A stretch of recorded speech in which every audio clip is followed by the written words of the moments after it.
the second daughter of Nanay.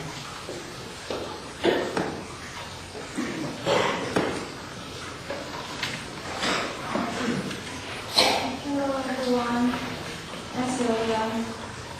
I am proud to say that Lola Miguela was my grandmother. She's a very generous person. She is also a loving and thoughtful lady. She always gave us pasalubong every time she visited us in the Philippines. I had a very memorable experience with Lola when she was in New York last December 2004. When she visited us, she talked to me very seriously and asked me to go back in California and be with her.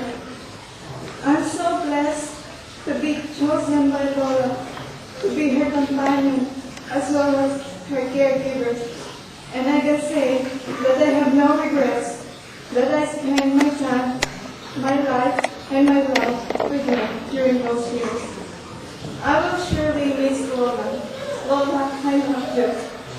Thank you. Lloyd, the eldest son of Pining and Max.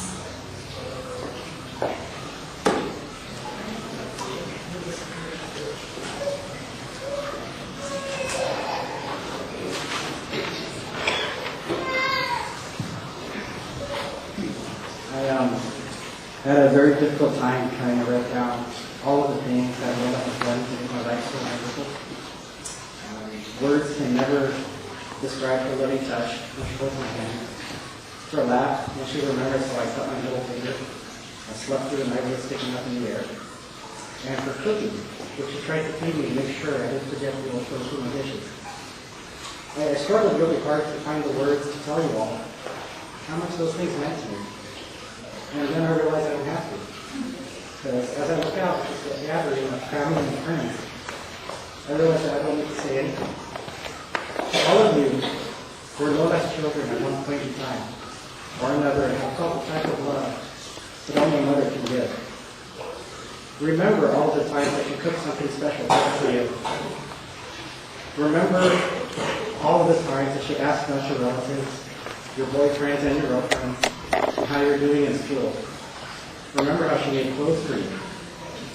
I remember one time when I was growing up in New York, we didn't have any milk or cereal, so she stuck my bowl under the faucet and filled it with water instead. So I thought it was very strange at the time, but now I realize it was because she loved me, and she would do anything to make me happy. Lola and Lola were such a good team together. We made it look so easy raising so many kids and grandkids in this really tough world. I hope when my time comes to be a grandparent, that I will emulate what they have done and provide me the strength and guidance to continue their work in holding all of us together. I love you, Lola, and if you and Lola are still laughing at the time I cut my middle finger, please laugh away. I would rather have you and Lola laugh at me for eternity than to have lived my 34 years of life and never be blessed to be born into the family.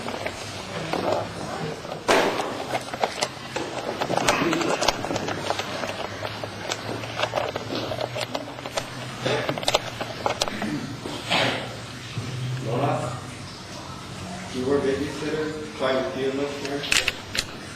Some of the very first memories of my entire existence was with you. You're one of the few people that I've known my entire life. And for that, I'm thankful. I feel very fortunate. I look at old photos of you when I was an infant, and I see that you were there. So you were there with me from the beginning. So goodbye for now, Lola.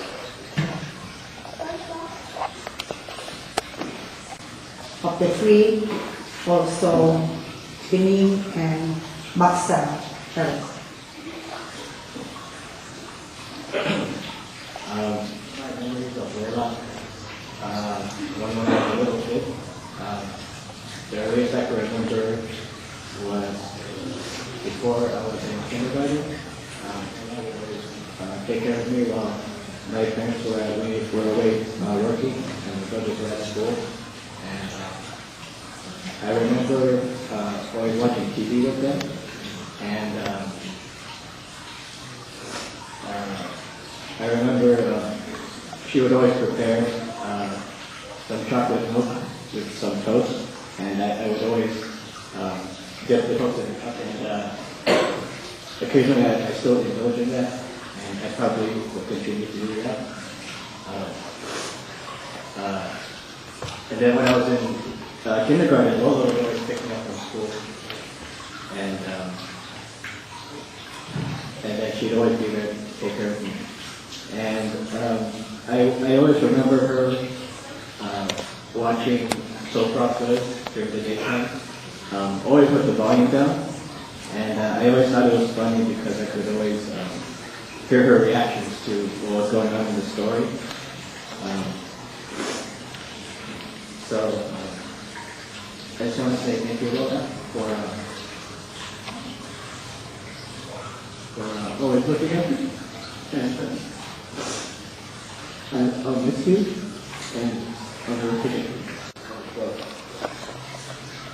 I clearly remember when we used to have all of our cousins all taken out at the same time in the second floor bedroom in the house, which wherein we actually all slept side by side on the floor, really small, so that we could all take that together. And I also remember a time that she used to sew us pajamas, and so we just used to give her the pink ones. From there, she was very fond of cooking. I remember the times when I used to tail behind her whenever she used to cook on the concrete, stove that they had. They had to keep fire in and blow air to see if the fire keeps going. I think that was one of the influences that she had on me, since she taught me the value of knowing how to cook for myself and everything.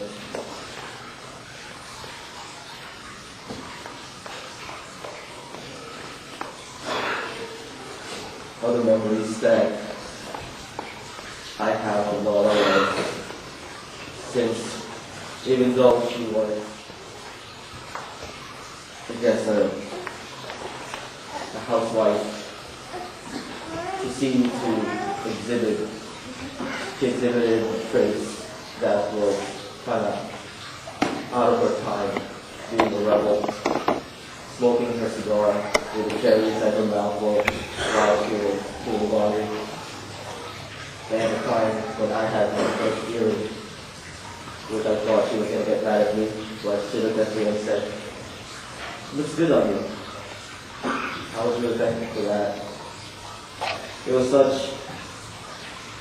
hard to accept how fast her health had deteriorated.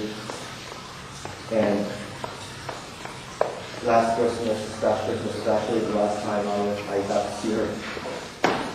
Even if she didn't remember me, I was very thankful that I was part of that last Christmas that she had with us, because I know for a fact that when I was younger, she carried her around a lot.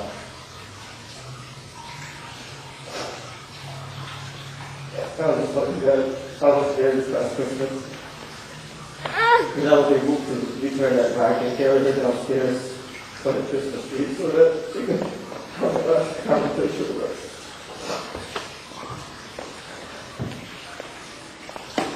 Lola, I love you.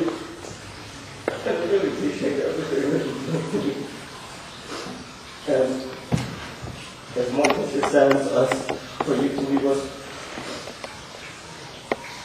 I am very glad and happy that we have been reunited with Lola. I love you, Lola.